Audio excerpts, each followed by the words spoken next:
Финалето на ИХФ купот меѓу Алкалоид и АЕК Атина е откажано откако грчките ракометари решија да не излезат на теренот во спортскиот центар Борис Трајковски. Се беше подготвено за старт на финалниот надпревар во Скопје. Меѓутоа, пред да излезат на терен, ракометарите на грчкиот клуб се предомислија. Причината за таквата одлука дојде поради навивачите кои не добија дозвола да влезат во салата во посакуваната бројка. Грците допатуваа со повеќе од дозволената бројка навивачи. 200 и тоа беше проблем. Надпревар што требаше да биде спектакл. Уште еднаш се извинуваме од името на клубот, но тоа е официјалната информација дека екипата на АЕК не сака да го одигра вечерашниот надпревар.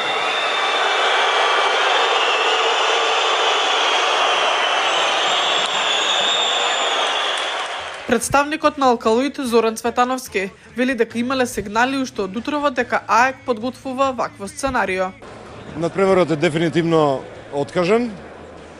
ЕХФ донесе одлука вечерва дека нема да се игра, а се чека одлука до вторник или најмногу до среда. Ќе се знае дали на Алкалоид ќе му биде доделен трофеот, односно надпреварот ќе биде регистриран службено 10:0 или ќе се понуди нов надпревар, дали повторно во Скопје, дали некаде на неутрален терен, тоа не го знаеме во овој момент. Поучени од тоа што се случуваше на надпреварите меѓу Партизан и АЕК, кога се направи надпревар во Бугарија. Така да во овој момент ние како клуб не можеме да тврдиме што точно ќе се случи и каква одлука ќе донесе ЕХФ, без разлика кој како го толкува и бара своја логика дека најлогично би било да биде 10:0 и трофеот да му припадне на Алкалоид. Причините за сето ова е недоразбирањата околу навивачите на гостинскиот тим кои побара квота која беше неприфатлива за нас како клуб и за Министерството за внатрешни работи. Тука дојде до, да речам, конфликт, вербален се разбира. Во таа ситуација, бидејќи тој услов беше поставен, а не беше исполнет, како што тврдат грците, решија и тој контингент влезници и навивачи да не присуствуваат, а во исто време истите тие го условија, односно му поставија ултиматум на менеджментот на АЕК дека не смеат да се појават на надпреварот без навивач на АЕК. Тука доаѓа до најголемиот проблем и раководејќи се до тоа, односно почитувајќи ја желбата на навивачите, раководството на АЕК, односно нивниот председател, носи одлука дека надпреварот не смее да се одигра во Скопје без присуство на навивачи на АЕК. Огромно беше желбата на ракометарите на АЕК да играат, јас го видов тоа, разговарав со нив. Кај дел од нив видов и солзи, значи беа разочарани што не им беше дозволено да го играат надпреварот. Меѓутоа се случи тоа што се случи. Тоа се причините. Ги чекаме одлуките на ЕХФ, претпоставувам вторник, како што реков, најдоцна среда ќе го знаеме епилогот на сето ова што се случи вечерва. Само 2 дена пред надпреварот се одржи пресконференција на која беа споделени очекувањата во присрет на возвратниот дуел. Одигравме еден одличен надпревар во Атина, во Грција. Можам слободно да кажам резултатски за мене и неочекувано. Имаме еден одличен резултат од плюс 4 голови разлика и момците стварно беа на висина на задачата, она што го договаравме го исполнија и мислам дека со голема предност влегуваме во ремаш надпреварот во недела против АЕК од Грција.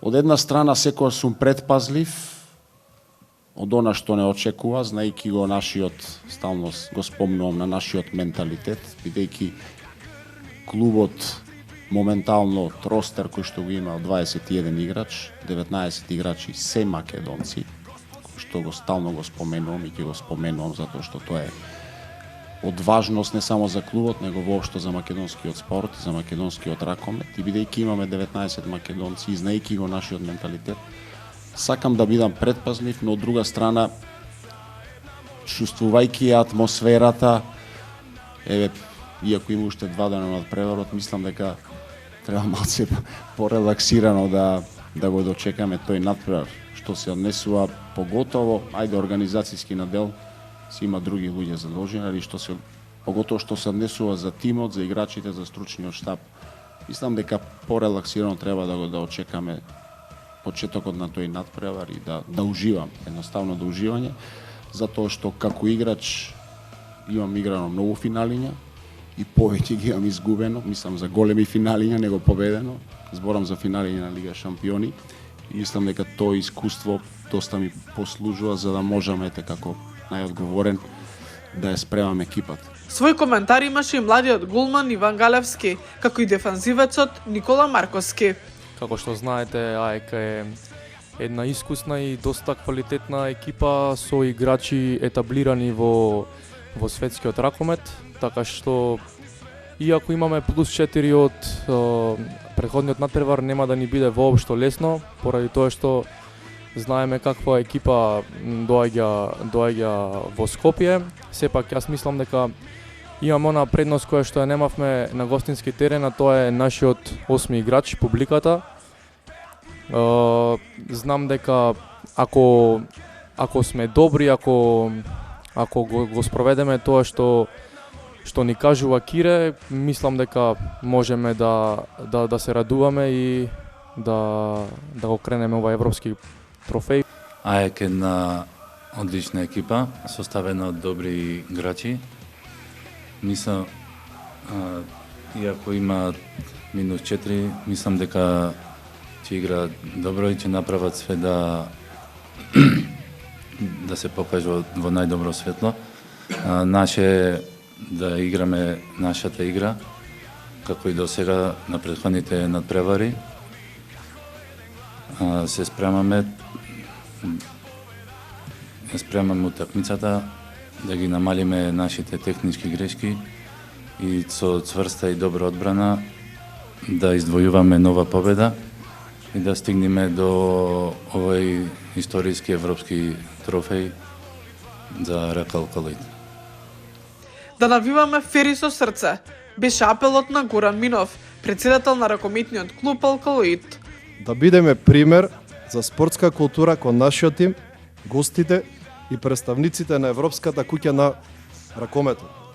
Затоа што спортот не е само борба за победа, туку и празник за почита, заедништвото и витешката игра. Да навиваме фери со срце, напред Алкалоид. Значи ова е пораката што сакаме куправо да ја пуштиме до сите, да ги будриме. Од ДХФ соопштија дека финалето е откажано поради безбедностни причини, а дали мечот ќе се игра во друг термин или на Алкалоид ќе му биде доделен пехарот по службен пат, Европската ракометна федерација ќе реши во следните денови.